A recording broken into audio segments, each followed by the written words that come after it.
I continue to read the book, The Heart of a Great Nation, Timeless Wisdom from Ronald Reagan. Chapter 1, Beginnings.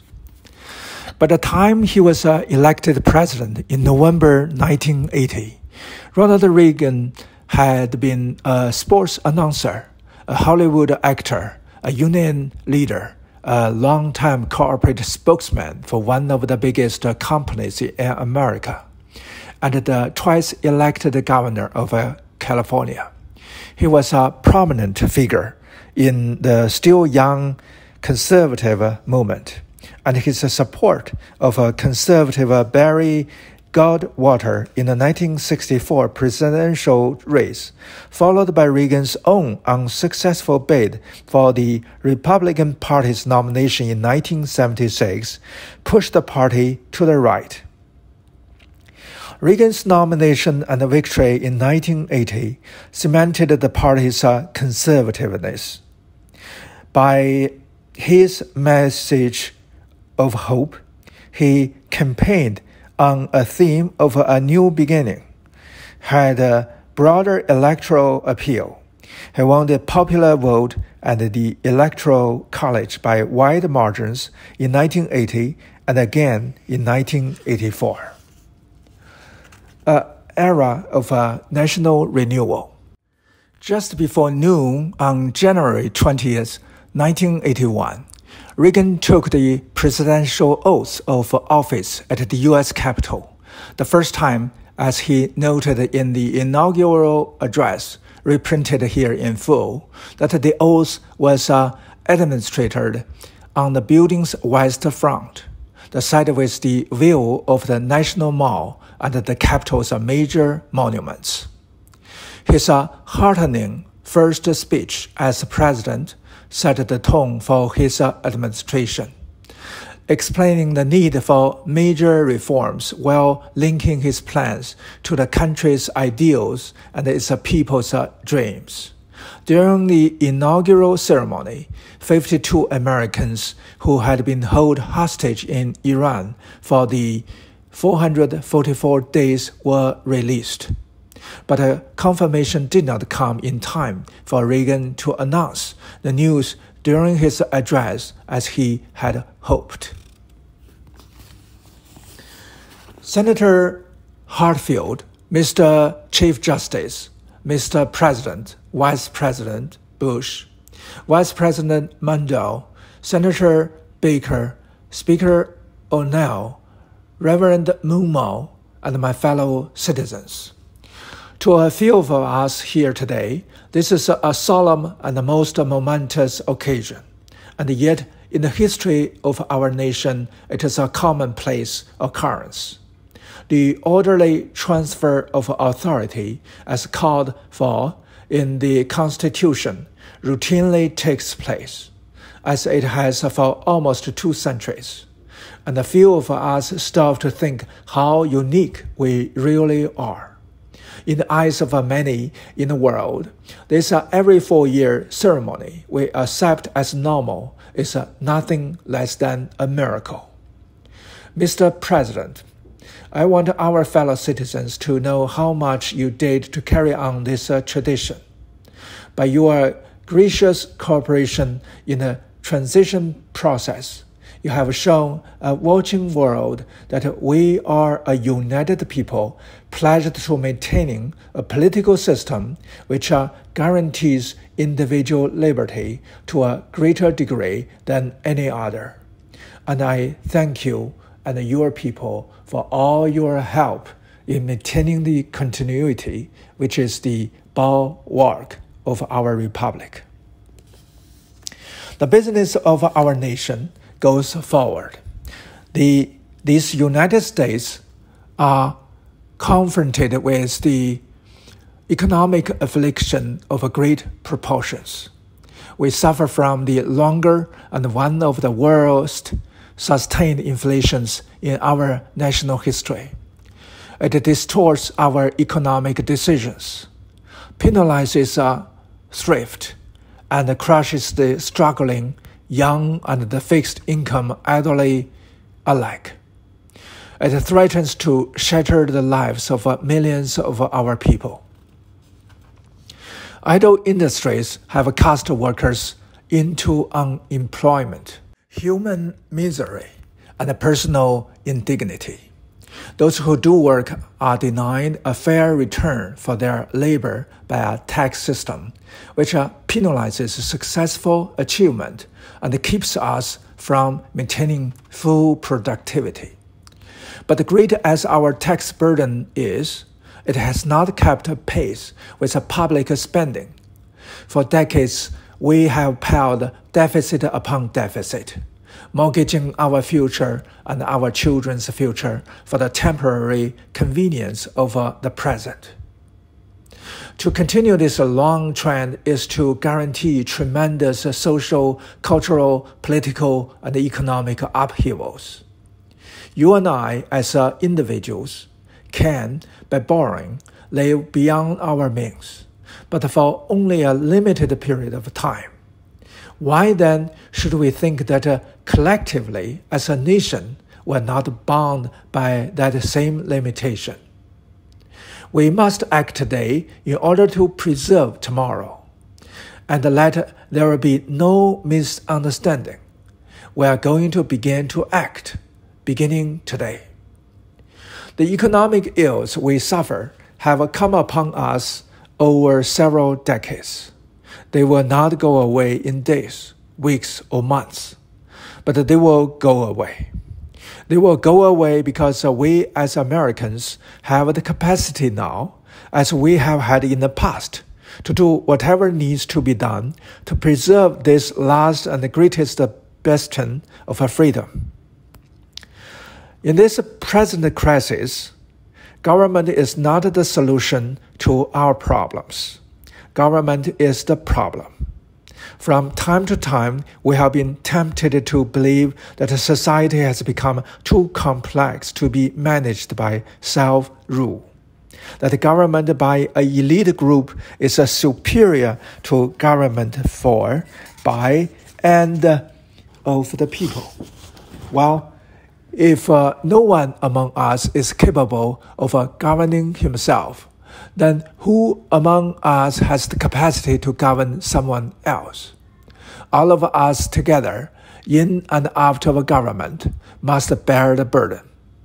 The solutions we seek must be equitable, with no one group singled out to pay a higher price. We hear much of special interest groups. Well, our concern must be for a special interest group that has been too long neglected. It knows no sectional boundaries or ethnic and racial divisions, and it crosses political party lines. It is made up of men and women who raise our food, patrol our streets, man our mines and factories, teach our children, keep our homes, and heal us when we are sick. Professionals, industrialists, shopkeepers, clerks, cabbies, and truck drivers. They are, in short, we the people, this breed called Americans.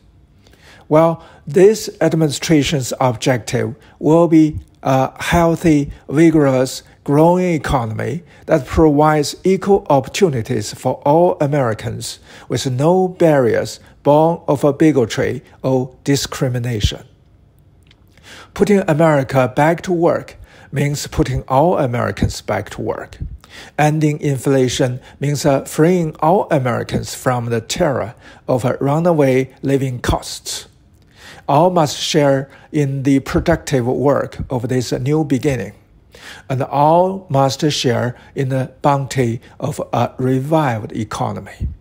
With the idealism and fair play, which are the core of our system and our strength, we can have a strong and prosperous America at peace with itself and the world. So as we begin, let us take an inventory. We are a nation that has a government, not the other way around, and this makes us special among the nations of the earth. Our government has no power except that granted it by the people. It is time to check and reverse the growth of a government, which shows signs of having grown beyond the consent of the governed. It is my intention to curb the size and the influence of the federal establishment and to demand recognition of the distinction between the powers granted to the federal government and those reserved to the states or to the people. All of us need to be reminded that the federal government did not create the states create the federal government. Now, so there will be no misunderstanding. It's not my intention to do away with government. It's rather to make it work with us, not over us, to stand by our side, not right on our back. Government can and must provide opportunity, not smother it. Foster productivity, not stifle it. If we look to the answer as to why for so many years we achieved so much, prospered as no other people on earth, it was because here in this land we unleashed the energy and the individual genius of a man to a greater extent than has ever been done before. Freedom and the dignity of the individual have been more available and assured here than in any other place on earth.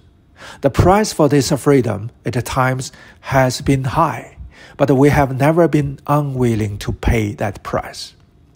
It is no coincidence that our present troubles parallel and are proportionate to the intervention and the intrusion in our lives that result from unnecessary and excessive growth of a government.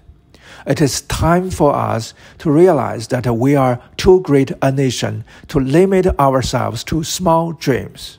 We are not, as some would have us believe, doomed to have an inevitable decline.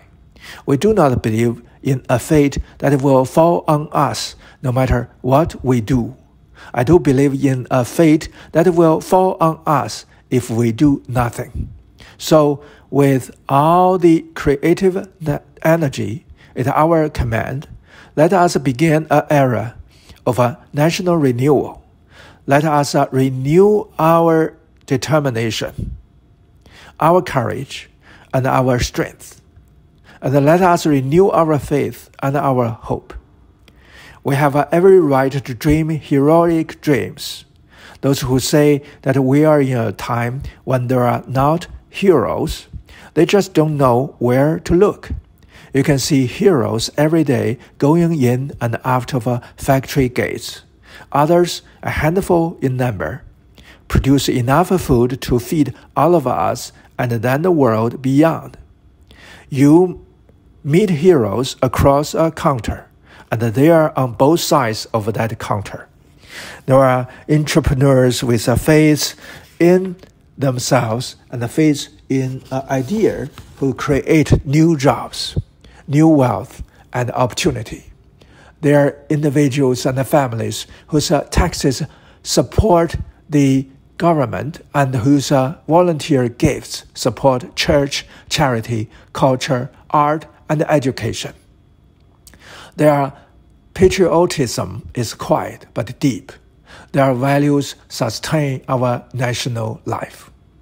Now, I have used the words they and their in speaking of these heroes. I could say you and your, because I'm addressing the heroes of whom I speak. You, the citizens of this blessed land. Your dreams, your hopes, your goals are going to be the dreams, the hopes, and the goals of this administration. So help me God. We shall reflect the compassion that is so much a part of your makeup. How can we love our country and not love our countrymen? And loving them, reach out a hand when they fall, heal them when they are sick, and provide opportunity to make them self-sufficient so they will be equal in fact and not just in theory. Can we solve the problems confronting us? Well, the answer is unequivocal and emphatic yes.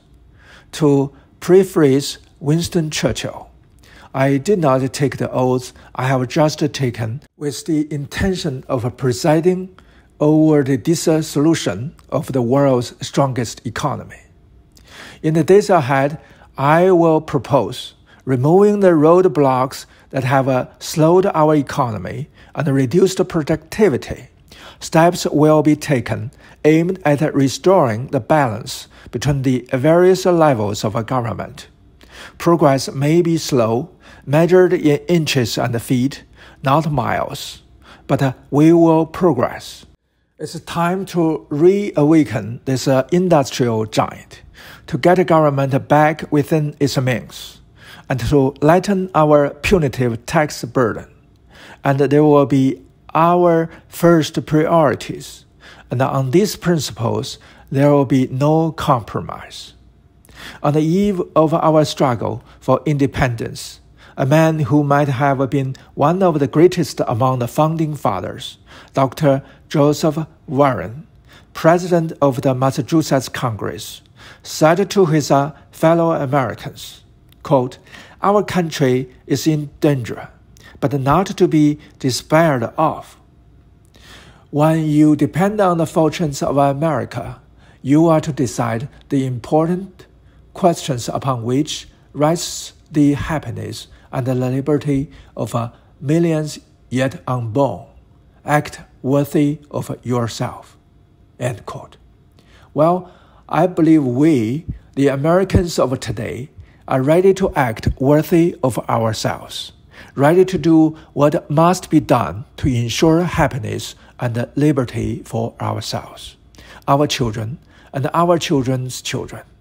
And as we renew ourselves here in our own land, we will be seen as having greater strength throughout the world. We will again be the exemplar of freedom and a beacon of hope for those who do not now have freedom. To those neighbors and allies who share our freedom, we will strengthen our historic ties and assure them our support and a firm commitment. We will match loyalty with loyalty. We will strive for mutually beneficial relations. We will not use our friendship to impose on their sovereignty, for our own sovereignty is not for sale. As for the enemies of freedom, those who are potential adversaries, they will be reminded that peace is the highest aspiration of the American people. We will negotiate for it, sacrifice for it. We will not surrender for it, now or ever. Our forbearance should never be misunderstood. Our reluctance for conflict should not be misjudged as a failure of will. When action is required to preserve our national security, we will act.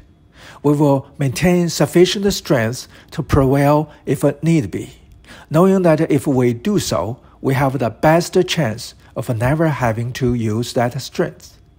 Above all, we must realize that no arsenal or no weapon in the arsenals of the world is so formidable as the will and the moral courage of a free man and woman.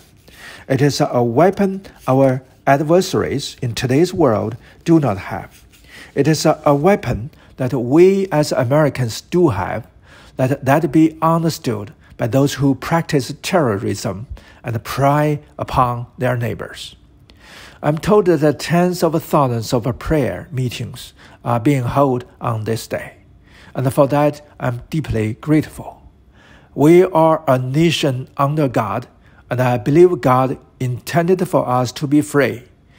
It would be fitting and good, I think, if on each inaugural day in future years, it should be declared a day of prayer. This is the first time in our history that this ceremony has been held. As you have been told, on this west front of the Capitol, standing here, one faces a magnificent vista, opening up on this city's special beauty and history.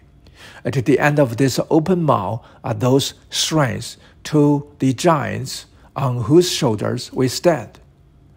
Directly in front of me, the monument to a monumental man, George Washington, father of our country, a man of humility who came to greatness reluctantly. He led America after a revolutionary victory into infant nationhood. Off to one side, the stately memorial to Thomas Jefferson, the Declaration of Independence flames with his eloquence. And then, beyond the reflecting pool, the dignified columns of the Lincoln Memorial. Whoever would understand in his heart a meaning of America will find it in the life of Abraham Lincoln. Beyond those monuments to heroism is the Potomac River, and on the far shore, the sloping hills of the Arlington National Cemetery, with its row upon row of simple white markers bearing crosses or stars of David. They add up to only a tiny fraction of the price that has been paid for our freedom. Each one of those markers is a monument to the kind of a hero I spoke of earlier. Their lives ended in places called Belleau Wood, the Oregon, Omaha Beach, Solano, and halfway around the world on Guadalcanal, Tarawa, Port Chop Hill, the Chosin Reservoir, and in 100 rice paddies and the jungles of a place called Vietnam. On the one such marker lies a young man, Martin Chiptow, who left his job in a small-town barbershop in 1917 to go to France with the famed Rainbow Division. There, on the Western Front, he was killed trying to carry a message between battalions under heavy artillery fire. We are told that on his body was found a diary. On the flyleaf under the heading, "My Pledge," he had written these words: "America must win this war. Therefore, I will work, I will save, I will sacrifice, I will endure, I will fight cheerfully and do my utmost, as if the issue of the whole struggle depended on me alone." The crisis we are facing today does not require of us the kind of sacrifice that Martin Chiptow and so many thousands of others were called upon to make. It does require, however, our best efforts and our willingness to believe in ourselves and to believe in our capacity to perform great deeds, to believe that together with God's help, we can and will resolve the problems which now confront us. And after all, why shouldn't we believe that? We are Americans. God bless you and thank you.